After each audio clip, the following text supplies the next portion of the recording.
Assalamualaikum warahmatullahi wabarakatuh. Perkenalkan, saya Ahmad Farhan Maulidi. Saya akan menjelaskan sebuah materi tentang faktor-faktor yang mempengaruhi akhlak. Ada 3 aliran yang menjelaskan faktor dapat mempengaruhi pembentukan diri. Di antaranya yaitu 1. Nativisme, 2. empirisme, kemudian 3. konvergensi. 1. Nativisme. Faktor yang paling berpengaruh terhadap pembentukan diri seseorang adalah faktor pembawaan dari dalam. Bentuknya seperti kecenderungan, bakat, akar, dan lain-lain. Kemudian 2.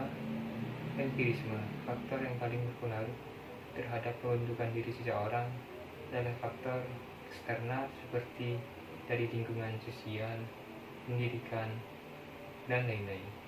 Kemudian yang terakhir, konvergensi.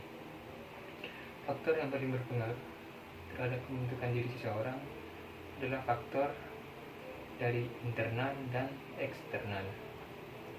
Itu adalah gambaran 3 aliran yang sudah disebutkan tadi. Kemudian gambaran Allah terhadap eksistensi manusia ada 2 macam, yaitu manusia sebagai makhluk yang tercela dan kemudian manusia sebagai makhluk yang terpuji. Manusia sebagai makhluk terpuji disebutkan salah satu ayat Al-Quran, surah At-Tin ayat keempat. Laqad khalaqnal insana fi ahsani taqwim. Artinya sesungguhnya kami telah menciptakan manusia sebaik-baiknya. Kemudian gambaran manusia makhluk sebagai makhluk yang tercela ada di ayat Al-Quran surah Al-Ahzab ayat 72, yaitu innahu kana zaluman jahula. Sesungguhnya manusia itu amat zalim dan amat bodoh. Beberapa faktor yang mempengaruhi akhlak di antaranya yaitu insting, pembiasaan, tradisi, suara hati, kehendak, pendidikan, pola dasar bawaan itu keturunan. Insting yaitu insting dikatakan bawaan sejak lahir. Insting secara behavioristik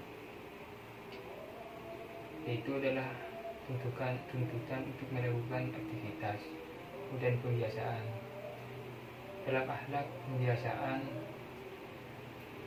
merupakan suatu keniscayaan yang harus diwujudkan. Pembiasaan melakukan kebaikan akan melahirkan suatu kebaikan. Kemudian tradisi. Suatu tradisi terbentuk karena suatu individu dengan lingkungan sekitar, menjadikan individu tersebut dengan lingkungan sekitar menjadi suatu tradisi. Kemudian suara hati. Suara hati yang tersinari disebut juga dengan nurani, yang dalam Al-Quran disebut dengan fu'adah, maka ia tidak berdusta. Kemudian suara hati yang tidak tersinari disebut dengan wiswas, yaitu mengikuti hawa nafsu. Kemudian kehendak yaitu dalam Al-Quran kehendak melakukan aktivitas apa yang ia pilih karena pilihannya sendiri. Kemudian kualitas tersebut tergantung dengan akal yang dia miliki. Dan pendidikan dalam akhlak mengutamakan keteladanan, sedangkan pendidikan menurut konvensi mengutamakan sebuah kecerdasan otak. Kemudian contoh dalam realitas kekinian, tidak lupa juga dari peran orang tua sebagai pemimpin keluarga yang membimbing dan mengarahkan anak-anaknya dalam mengajari akhlak, memberi contoh dalam bertindak sesuai dengan ajaran Allah Subhanahu wa Ta'ala dan Rasulnya. Dan terutama juga orang tua yang menentukan perkembangan anak putra putrinya untuk memiliki anakul karimah.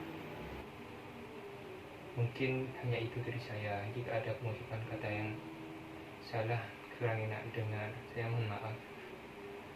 Saya akhiri. Assalamualaikum warahmatullahi wabarakatuh.